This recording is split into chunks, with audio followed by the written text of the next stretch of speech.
Oi, pessoal! Sejam bem-vindos para mais uma aula virtual de física. O meu nome é Sandro e eu serei o seu professor aqui e agora. Galerinha, hoje o assunto é plano inclinado, um assunto bem chato, bem cheio de continhas e com o auxílio de trigonometria, que é o bicho-papão de muitas pessoas. Então, sem mais delongas, vamos para o que interessa. Plano inclinado. Pessoal, aqui no plano inclinado a gente vai precisar de uns pré-requisitos, tá? O estudo de um plano inclinado requer um conhecimento prévio de trigonometria. Assim, vamos relembrar alguns conceitos e definições das funções trigonométricas, tudo bem? Bem, as funções trigonométricas são observadas em um triângulo retângulo, tomando como referencial o ângulo θ. Esse ângulozinho que está bem aqui, tudo bem? Então, vamos lá. É necessário identificar os lados do triângulo, tá? Chamaremos de hipotenusa o lado maior do triângulo e de cateto os outros dois lados. Observe que a hipotenusa está posicionada do lado oposto ao ângulo reto e os catetos estão posicionados de forma a criar o ângulo reto. Tomando como referencial o ângulo θ, vamos identificar os catetos como oposto e adjacente.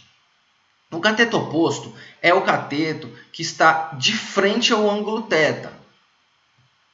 Esse ângulo aqui, que é o outro lado.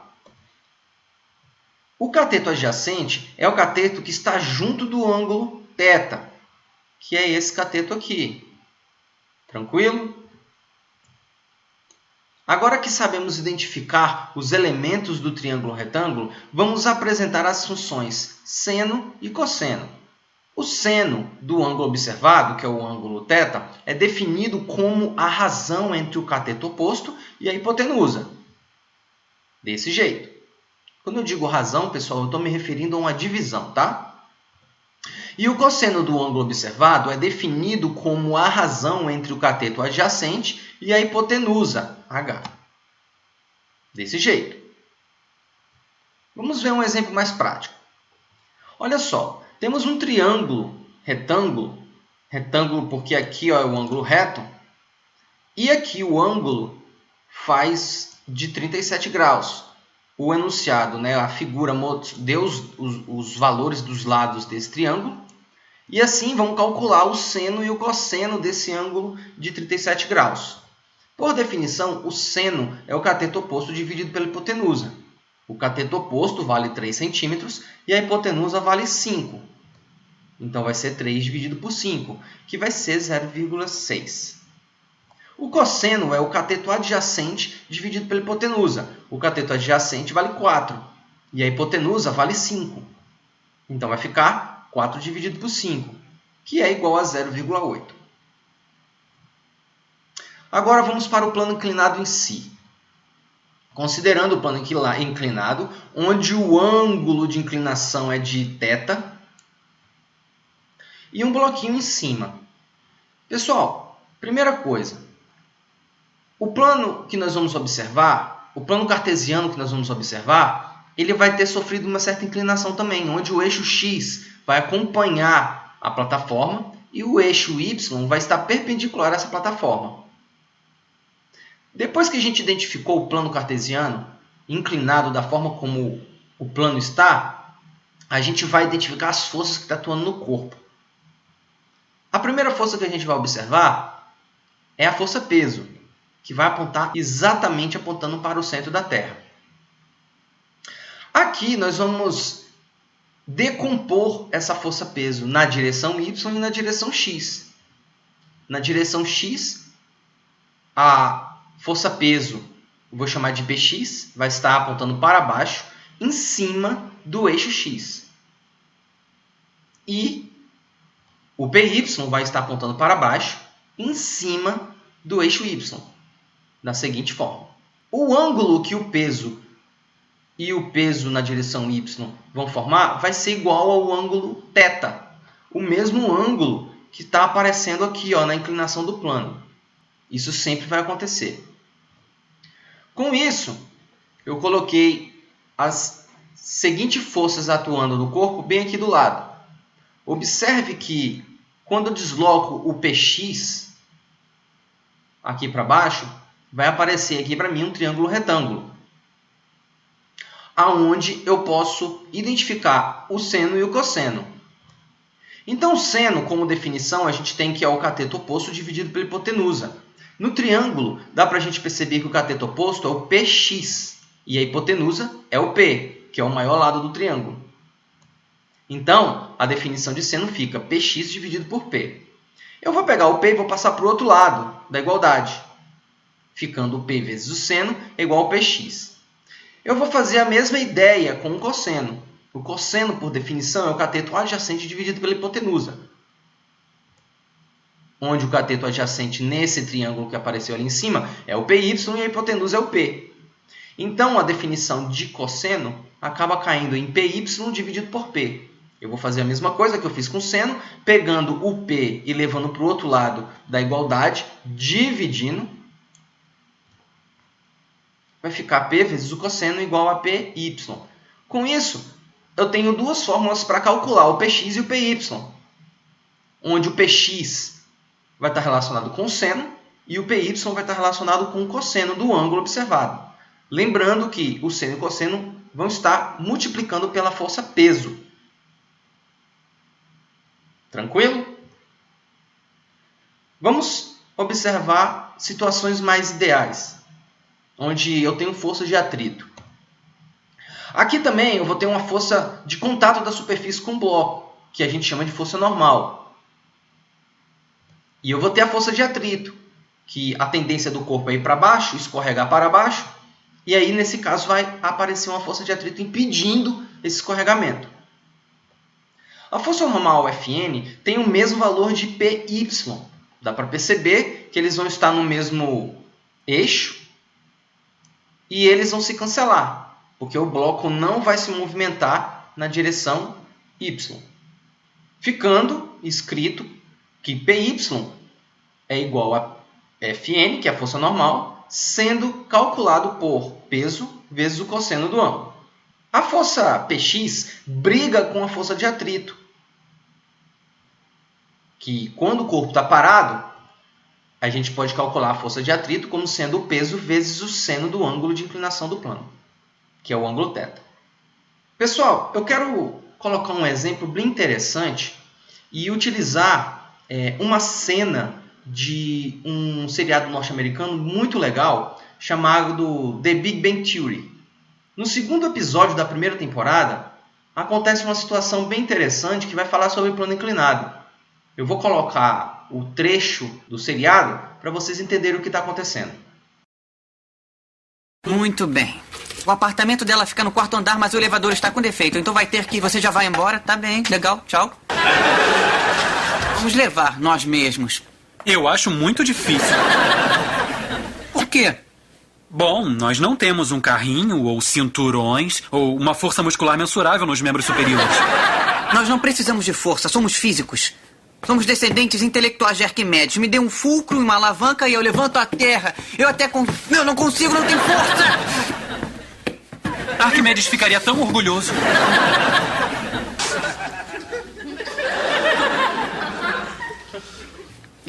Alguma ideia?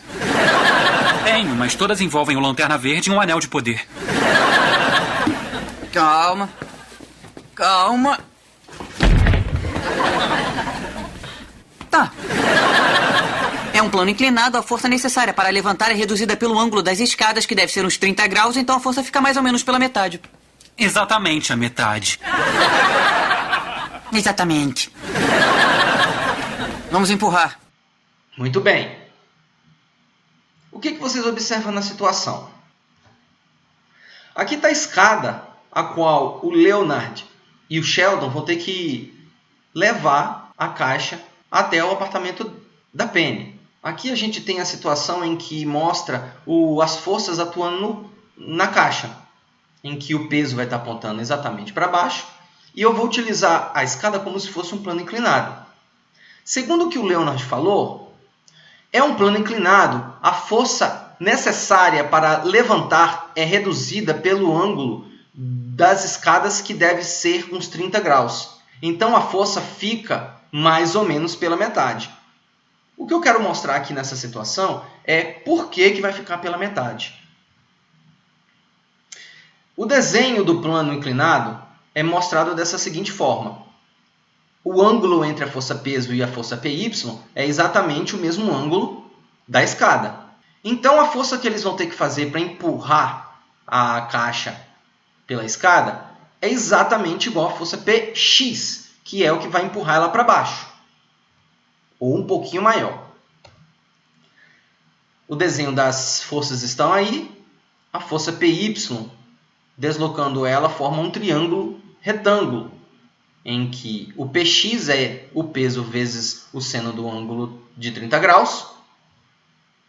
E o seno do ângulo de 30 graus está nessa tabela trigonométrica, que é 1 sobre 2, ou seja, 0,5, a metade. Então, eu tenho que o peso na direção x vai ser igual ao peso vezes 1 sobre 2, que é igual à força que eles vão ter que empurrar para conseguir levantar a caixa, onde P vezes 1 sobre 2 é P dividido por 2, ou seja, a metade do que a caixa pesa. Agora, em situações ideais, pessoal, eu tenho que considerar o atrito.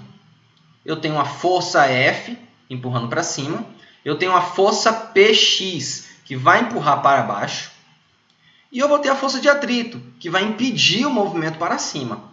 Então, nesse sentido, a força que os rapazes vão ter que fazer para empurrar a caixa é a força Px mais a força de atrito, ou um pouquinho maior. Aqui, nesse caso, a força de atrito é a força de atrito estático máxima, que assume a seguinte expressão: a força de atrito estático vezes a normal. Estudar a força de atrito nós já estudamos, inclusive em um vídeo que eu vou colocar aí em cima para vocês reassistirem, se tiverem com dúvidas. Observe que o Px foi colocado o valor direto, que é o P vezes o seno do ângulo de 30 graus. Só que o Fn, que é a força normal, ela aponta para cima, ela vai ter o mesmo valor que o Py.